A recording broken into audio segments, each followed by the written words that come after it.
It's a Friday on GTU, and it's time to talk movies with Patrick Beatty, a.k.a. Rob Boss, joining us today. You walked in, and I thought, is it the man himself? Oh, well, you know, I've put down my paintbrush. Well, here, put down my paintbrush, and I'm here to talk about movies. I've been doing most of my stuff on the Hollywood Star Walk, and I had a couple fights with some Spider-Men, so now I'm here, and I want to talk about some movies, and I have some very good ones.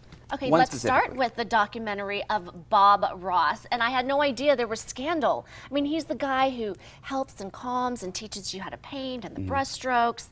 But let's take a look.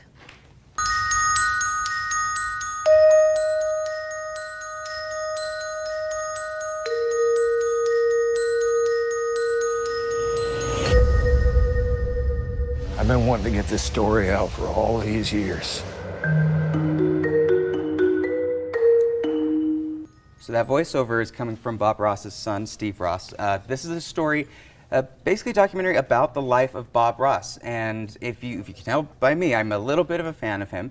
And what he was able to do, not only for his program and getting people to kind of address their own issues of maybe like depression and anxiety and channel it towards something that they didn't know they could do with art, but also about the corporate side of Bob Ross, what we don't know about maybe how his brand was marketed, who controls this brand, and if his family has really received any benefits of the hard work that he put in for decades of work. One of the most famous art instructors, right, that so many people know and remember. And then there's all this controversy of when did he pass away? And were the family even allowed to remember him when he died? There's so many weird details in this documentary that they talk about that definitely make you look at the situation after Bob Ross's passing, which again, not many people know that he's even passed away. You'll find out why in this. And at the end of the day, I think the memory of Bob Ross is what will make people want to go and watch this. I checked on Netflix right now, and it's, I think, #5 on top trending. So if you get a chance and you want to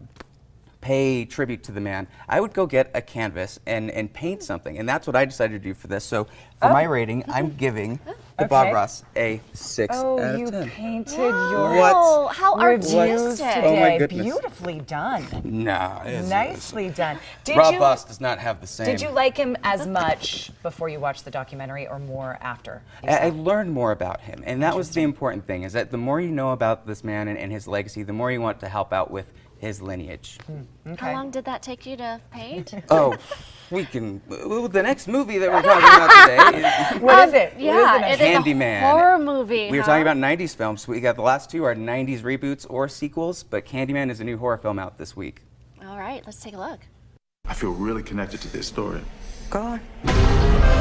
Right here in this neighborhood, the legend started. And the legend is, if we say his name 5 times while looking in the mirror, we could summon him. Summon the Candyman.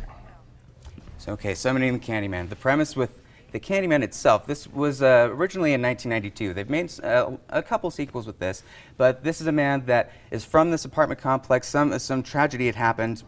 He ends up having a hook for a hand, and the tragedy haunts this entire neighborhood and kind of the city of Chicago. And this is a sequel, but also a spiritual reboot of it in a sense. They're telling things a little bit differently from the first one, and it is one of the scariest movies that you're going to see this year. After I watched it, look at all those reflections. I can't look at a reflection anymore after watching it. Did it legitimately scare you? Legitimately, and this is kind of like Bloody Mary, where it's like you say Bloody Mary 3 times in the mirror, she's supposed to show up, right? I don't like It's it. the same with Candyman, except it's 5 times. It's I don't like definitely it You scary. don't either? No. Yeah. And the great thing about this is like you see the scare part of it, but there's also the little bit of, it's produced by Jordan Peele, so there's a little bit of social commentary with it. You're talking about gentrification, you're talking about what, like all of these old rundown places being refurbished and built up for like a new generation coming in. It's kind of kicking out the older people that are living there, and they don't have a place to go from there. And what happens to communities that are getting kicked out of communities as well. Where can you see this one? You can check this out in theaters, and I'm giving What'd you give this it?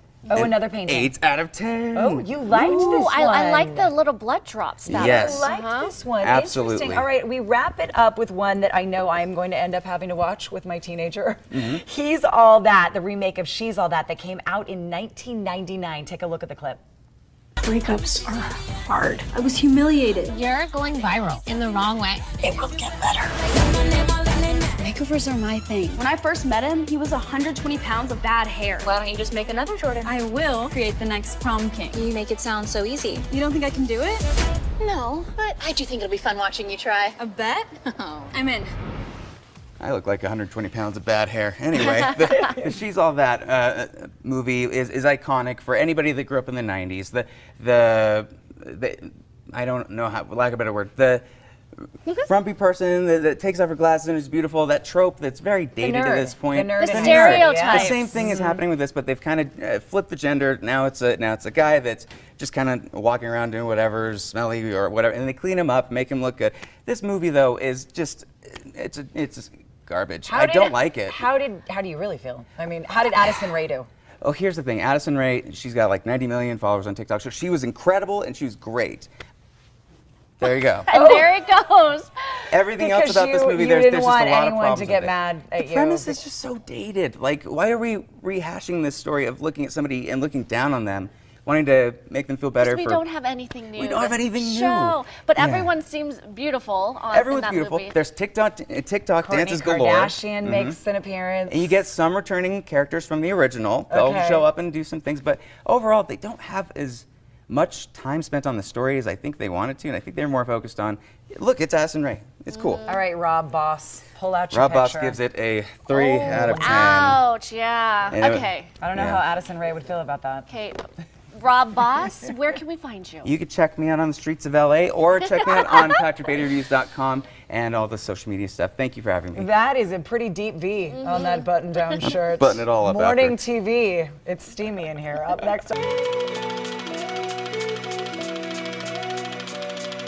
Thank you.